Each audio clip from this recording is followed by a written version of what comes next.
This video looks at 3 different ways of attaching PDFs to records. The first method will look at importing directly from existing PDFs, so there is no initial record, but that is created when the PDF is imported. The second way looks at finding full text automatically, where EndNote will search the web to see if it can find required PDFs. And finally, we look at attaching them manually when you've downloaded the PDF onto your computer. We'll begin by looking at importing directly from any existing PDFs that you have. This can sometimes generate a perfect record, but not always. Some of you may already have a collection of journal articles as PDFs that you've collected for your research. In such cases, you can try directly importing the PDFs into EndNote. If they have the correct metadata embedded in the file, then EndNote can create a record for them. If the metadata does not exist, it can't. So you go to the File menu to do this and choose Import. You've got the option of a file or a folder. So if you're just looking at individual files, you can use the top option, or if you've got them all in one folder, you can use the bottom. That's the one I'm going to use here. I then need to choose my import folder. This is a horrible little box, but it is basically a file navigation dialog box, and you can see I have a folder already selected with some PDFs in it. Make sure the import option is set to PDF. You can import all, or if you have got duplicates, it will discard any, or we'll put them into a duplicates library. I'm doing import all. I don't think I have any in that folder anyway. If you've got any subfolders, you can include those as well. And if you wish, you can create a group set for these. So they will go in a separate group on your left-hand side for the ones that you've imported using this method.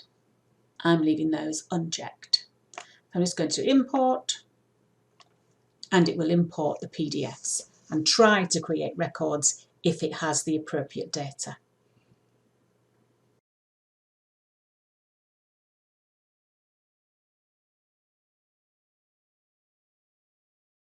So here you can see there were 10 PDFs in that group, and 5 of them, so half of them, have managed to create appropriate records. So you see if I click on one of them, all of the referencing information is in there, and I have got the PDF attached, which I can click on and read if I want to. The top 5 have brought in PDFs, as you can see down the side of the screen here, but there is no referencing data. It usually will take more time to actually go and add the referencing data at this point, rather than find these and import them in another way. So I'm going to just select those and delete them. I usually find that a 50% chance is fairly normal. It tends to be the later files that have the metadata embedded. So if you're looking at journal articles that are relatively recent, you've got a better chance of this working. The next thing you can try is asking EndNote to find the full text automatically for any records you already have. If you haven't actually got the PDFs anywhere on your computer, it's a good idea to see if EndNote can find them for you. To do this, I'd start in All References and select everything in that group. So click on any reference and then Ctrl-A to select them all. Go to the References menu and choose Find Full Text. You will then need to choose Find Full Text again. It will then begin working through your library searching for PDFs, and every time it finds one, it will attach to that particular record. This works best when you're on campus. So if you can get into the library at any point, I would really recommend doing it there. If you're working from home, it will only be able to find PDFs that are available open access. It does take quite a while. So it's a good idea at this point, once you've started it going, to go off and have a cup of tea. I'm going to let it speed through to the end. So it's finished here.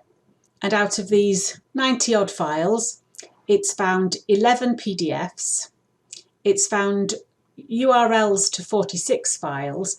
These will usually be links back to the database that you got them from, where there might be a link for you to be able to download it. So that can be quite helpful. And it hasn't found 40 of them. So we'll have to use a different method to try and find those. And finally, we'll look at attaching the PDFs manually.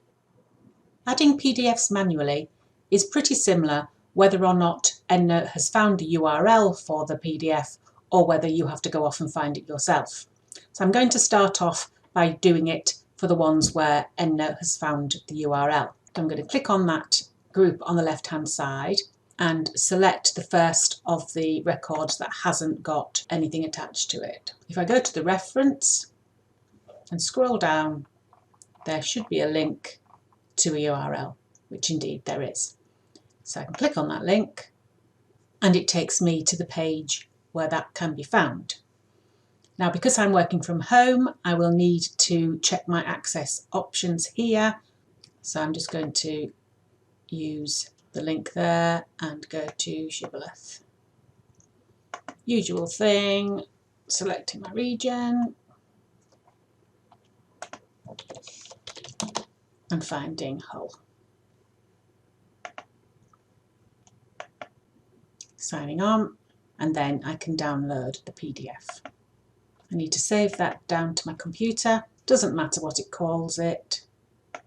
I can then very carefully hold my mouse down and drag this onto the EndNote icon, which then flicks me back to EndNote, and I can then move over to the right hand side, still holding the mouse button the whole time, into the reference panel and let go. And that attaches the file to that reference. And you can see, I can click on the PDF option at the top and see that, and also open it to be able to read it.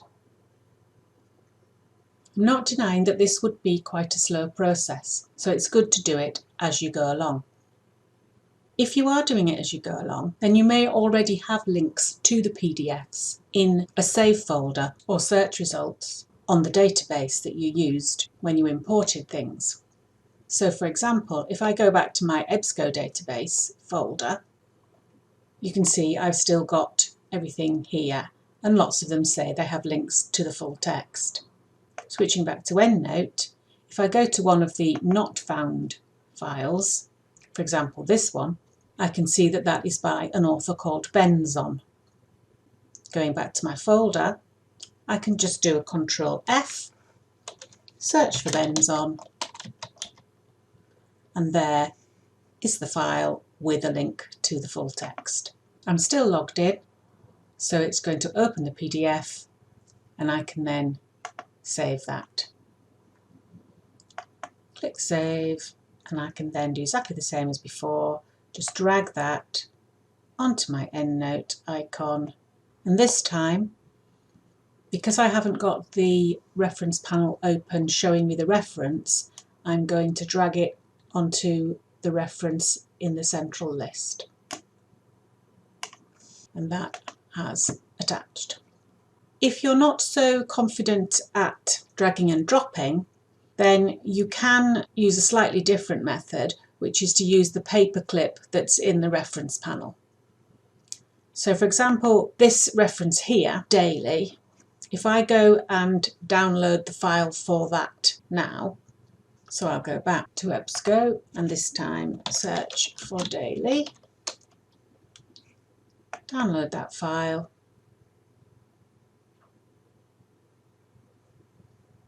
noting where it's saving, my downloads folder, and it's called Content Server 2. Now rather than dragging it at the bottom, I'm going to go back to EndNote and this time click on the paperclip. I may need to navigate to my downloads folder to find it, but I'm already here. So it's Content Server 2 and open. Clicking onto any other reference will index it and show the paperclip next to the record. So there's lots of different ways of getting those PDFs attached to your EndNote records. And if you're doing something like a master's dissertation or PhD thesis, where you could be working on it for a number of years, then having them all here and attached in your library makes finding them very easy.